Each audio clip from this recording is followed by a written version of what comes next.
It's easy to think other people aren't struggling with the exact same things we are, especially on social media. So here are 5 things you and I and everyone else we know struggle with, and 1 pro tip or meditation to help you deal with them. Just to remind you, you're not alone. Number 1. Falling into bad habits. It's easy to think you're the only reprehensible human being alive who doesn't have enough willpower to stop yourself from doing that which you know is bad for you. But the truth is, regardless of whether it's your favourite athlete, influencer or celebrity, no one can escape their bad habits completely. And although we all struggle with different vices, for some people it might be junk food, for another it might be lust, or for the person you admire it might be waking up early in the morning, we all feel the same urges for self-sabotage. What if I just threw everything against the wall? We might think. What if I just destroyed everything?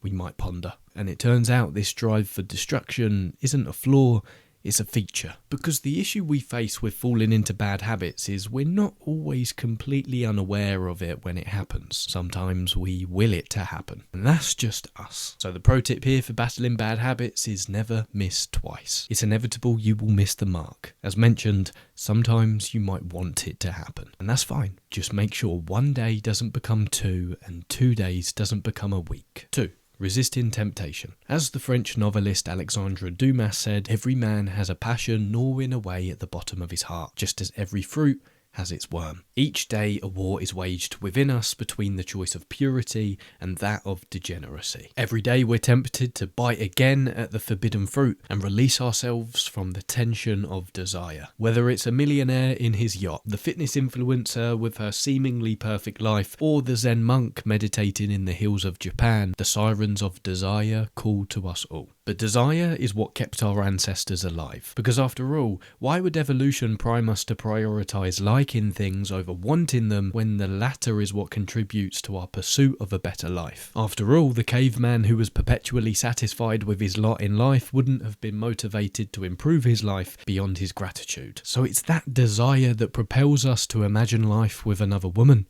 a job with better pay, or to move to a city which could potentially offer us more peace. And we all pursue this wanting with the idea that if we satisfy it just this time, then maybe we'll get the peace we're searching for. But this is precisely the cycle of suffering the Buddhists warned us about. So we chase and chase and chase the next thing until we exhaust ourselves into confusion. Why does nothing fulfill me? We all ask. Why does every chase end in disappointment? Why does nothing make me feel happy?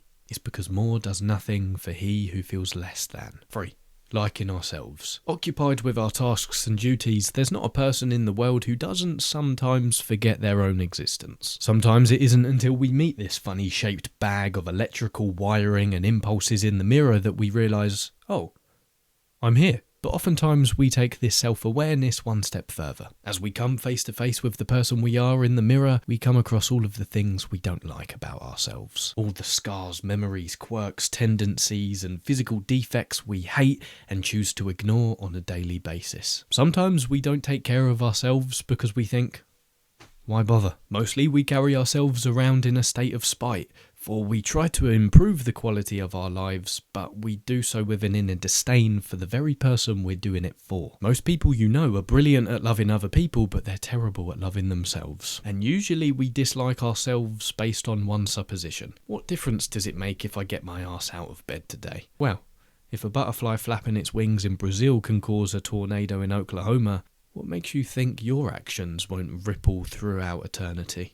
Whether you like it or not, you do matter. 4. Impressing others. Since birth, we all started playing this silly little game we call socialising, and if you haven't realised yet, here are the rules. 1. Make sure you act as pleasantly as possible around others, so they might invite you to be around them more, so you can continue to act as pleasantly. 2. Don't reveal too much about yourself, and I won't reveal too much about myself either. That way we won't scare each other with the darkest parts of ourselves which might shock one another to run for the hills. 3.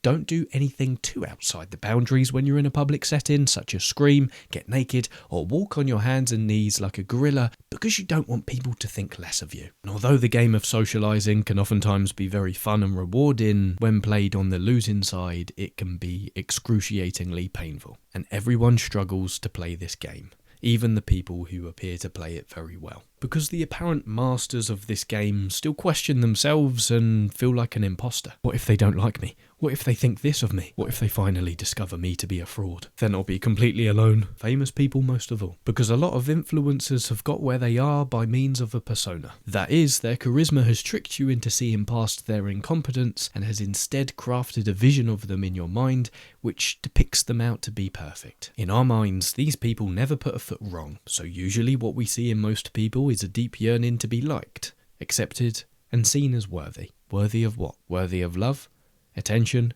praise, and compliments. So my pro tip for playing this game is, if you want to appear a certain way, appear to yourself, and that should suffice. Lastly, number 5, what's the point? Everyone you know, at one point or another, has questioned or continues to question the following. What's the point if in 100 years everything will be forgotten? The abyss of nihilism calls to us all. It's just that some people feed it more than others. Even those who appear in your mind to have everything figured out and everything down to a T question what they're doing. Even the most productive and purpose-driven CEOs wake up most days and think, what the bloody hell am I doing? Because as human beings, there is one thing we cannot escape.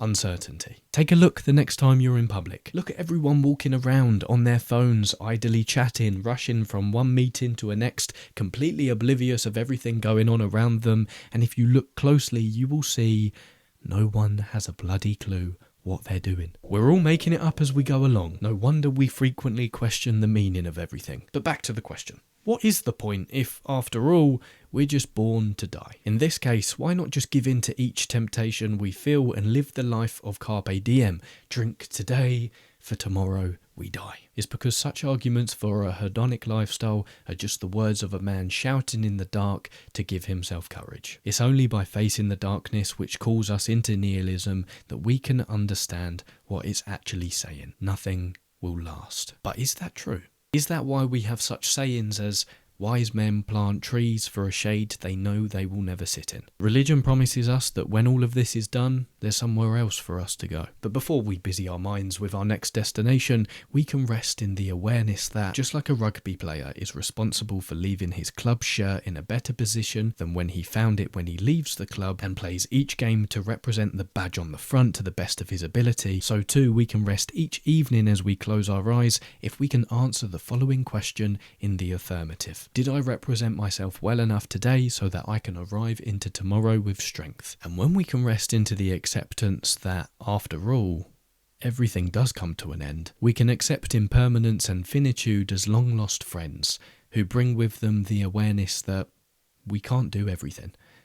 We can't be everything. Instead, we're gifted the solace of sacrifice. And thank God, for everything is way too much for our minds to comprehend. So, do what you can. And if you do decide to carry on living, understand that there are some games you don't get to play unless you're all in. And muchacho, if that sounds fair enough, let's go all in on this thing we call life. You're not alone.